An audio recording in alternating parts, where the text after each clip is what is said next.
ఎవరన్నారయ్యా నువ్వు లేవని, ఎవరన్నారయ్యా కనరావని, నిన్ను నమ్మిన భక్తులకు నిజమై నీ ఉన్నావు, నిన్ను కొలిచే కన్నులకు కనిపిస్తూ ఉంటావు.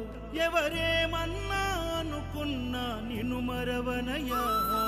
శరణమయ్యప్ప స్వామి అయ్యప్ప, శరణాలు మరవలేను విడవలేను అయ్యప్ప.